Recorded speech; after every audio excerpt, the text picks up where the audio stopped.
আসসালামু আলাইকুম। Welcome to my channel SRN recipe. এখন যেহেতু কাঁচা আমের মৌসুম চলছে, বাজারে প্রচুর পরিমাণে কাঁচা আম কিনতে পাওয়া যাচ্ছে। আর এই মৌসুমে যদি কাঁচা আমের টক ঝাল মিষ্টি আচার তৈরি করে রাখেন, সারা বছর এটি সংরক্ষণ করে খেতে পারবেন। তাই আজকে আমি 3 কেজি পরিমাণ কাঁচা আম দিয়ে সারা বছর সংরক্ষণ করে রাখার মতো একটি টক ঝাল মিষ্টি আমের আচার তৈরি করে দেখাবো। এই আচারটি দেখতে যেমন লোভনীয়, খেতে তেমনি অসাধারণ স্বাদের হয়। আর কিভাবে এত সুন্দর একটি আচার আমি তৈরি করেছি, আজকের ভিডিওতে সেই রেসিপিটি আপনাদের সঙ্গে শেয়ার করব। আশা করি আপনাদের ভালো লাগবে। এখানে আমি নিয়েছি 3 কেজি পরিমাণ কাঁচা আম। এই আমের ভিতরে আটিগুলো অনেকটাই শক্ত, তাই এই ধরনের আম দিয়ে যদি আচার তৈরি করি তাহলে সারা বছরই এটি সংরক্ষণ করে খাওয়া যাবে। আর আচার তৈরি করার সময়ও আমগুলো গলে যাওয়ার কোনো ভয় থাকবে না। প্রথমে আমি আমগুলোকে খুব ভালো করে ধুয়ে তারপরে টিস্যু পেপার দিয়ে একটু মুছে নিব, যাতে করে আমের গায়ে কোনো ধরনের ময়লা না থাকে। তারপরে আমি এই আমগুলোকে ঠিক মাঝখান বরাবর এভাবে কেটেছি, আর ভিতর থেকে এভাবে আমের যে বিচিটা থাকে, বিচিটা ফেলে দিলাম। এবার দেখুন আমটা কতটা শক্ত, ভিতরে কিন্তু একদম আঁশ হয়ে গিয়েছে। নখ দিয়ে প্রেস করলেও কিন্তু ডাবানো যাচ্ছে না, এতটাই শক্ত ভিতরের এই অংশটা। এই ধরনের আম দিয়েই মূলত এই টক ঝাল মিষ্টি খোসা সহ আমের আচারটা তৈরি করলে এই আচারটা দীর্ঘদিন ভালো থাকে।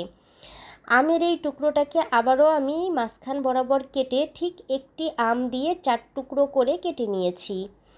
সবগুলো আম সেম প্রসেসিংয়েই আমি কেটেছি। এবার আমি একটি বলের মধ্যে দিয়ে দিয়েছি পানি, আর সেই সঙ্গে দিয়ে দিলাম 1 টেবিল স্পুন পরিমাণে লবণ।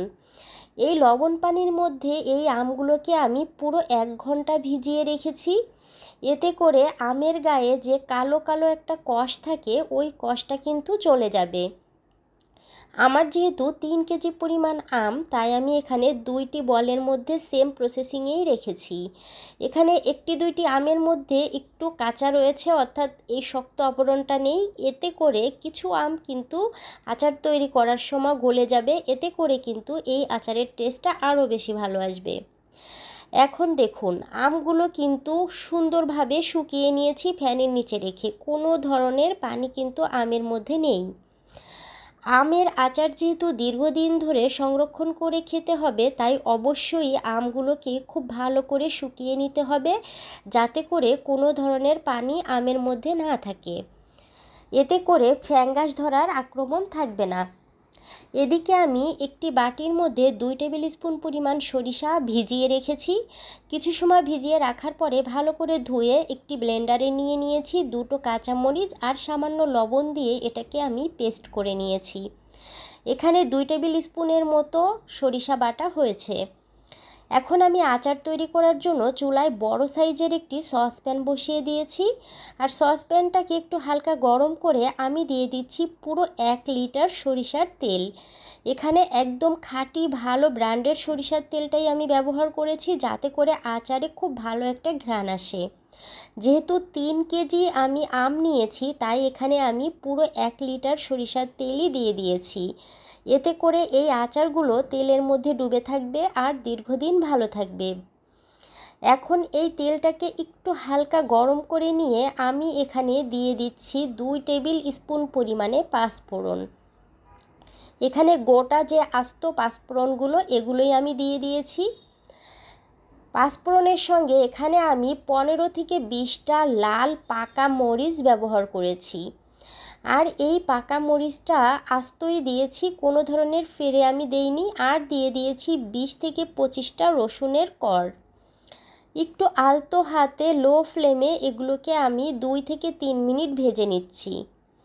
যখন পাঁচফোড়ন দিয়ে খুব সুন্দর একটা ভাজা ভাজা ঘ্রাণ বের হয়ে এসেছে, এই পর্যায়ে এখন আমি আগে থেকে রেডি করে রাখা আমগুলোকে দিয়ে দিব।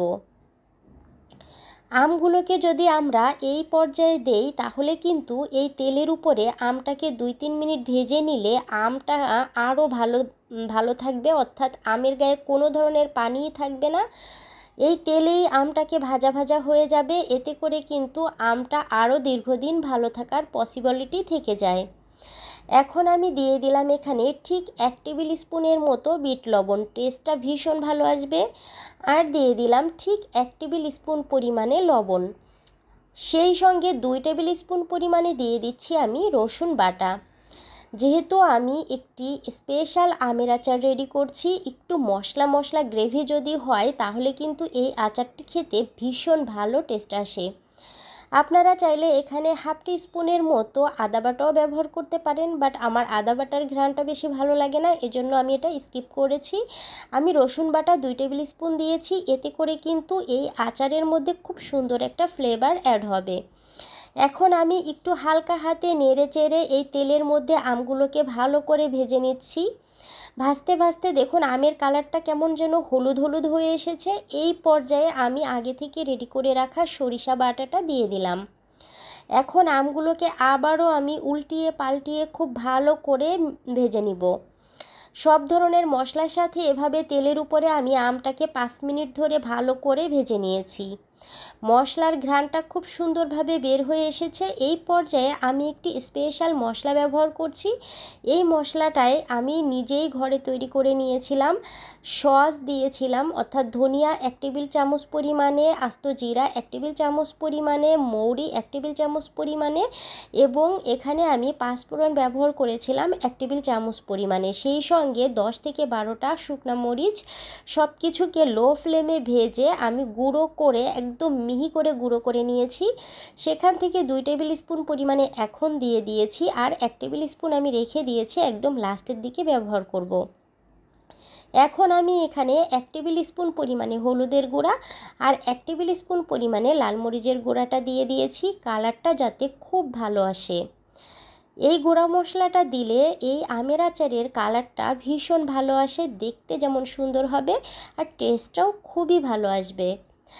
এখন আমি একটু নেড়েচেড়ে নিয়ে দিয়ে দিচ্ছি একদম কাপ উঁচু করে ভরে ভরে 3 কাপ পরিমাণে চিনি। যেহেতু এই আচারটা টক মিষ্টি ঝাল থাকবে, ছোট থেকে বড় সবাই মজা করে খেয়ে নিবে, তাই আমি এখানে চিনিটা একদম 3 কাপ পরিমাণেই দিয়েছি 3 কেজি আমের জন্য। এতে করে কিন্তু মিষ্টিটা খুব ভালো হবে, একদম অতিরিক্তও হবে না আর একদম কমও না, মানে ব্যালেন্সটা একদম পারফেক্ট হবে। কিছু সময় নেড়েচেড়ে মিশিয়ে নিয়ে এখন আমি দিয়ে দিচ্ছি হোয়াইট ভিনেগার ঠিক 2 কাপ পরিমাণে।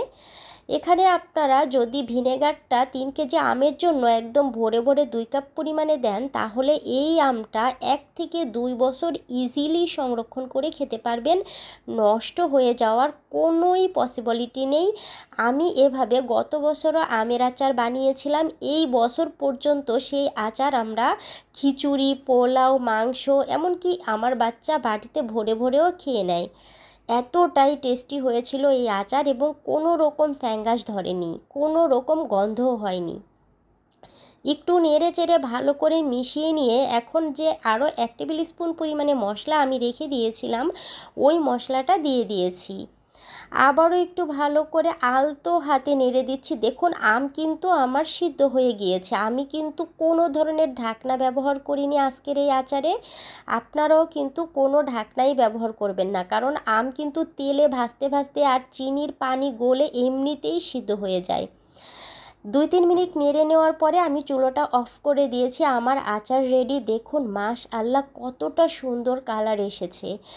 এবার এই আচারগুলোকে আমি সারা রাত ঠিক এভাবেই প্যানে রেখে দিব, আর এজন্য আমি একটি ছিদ্রযুক্ত জালি এভাবে নিয়ে আমের আচারের এই প্যানের উপর বসিয়ে সারা রাত রেখে দিয়েছিলাম। সকালে দেখুন কতটা সুন্দর কালার, মাশআল্লাহ। দেখুন আম কিন্তু অনেকটা তেলই চুষে নিয়েছে, আরও তারপরেও আমগুলো তেলের নিচেই ডুবে আছে। আমি এখানে সার্ভিং বলে সার্ভ করেছি এবং একটি জারের মধ্যেও নিয়েছি। আপনারা যে কোনো এয়ারটাইট জারে ভরে সারা বছরই এটা ফ্রিজে রেখে খেতে পারবেন। আশা করি সুন্দর রেসিপিটি ভালো লেগেছে। ভালো লাগলে অবশ্যই চ্যানেল সাবস্ক্রাইব করে পাশে থাকার অনুরোধ রইল। ভালো থাকবেন, আল্লাহ হাফেজ।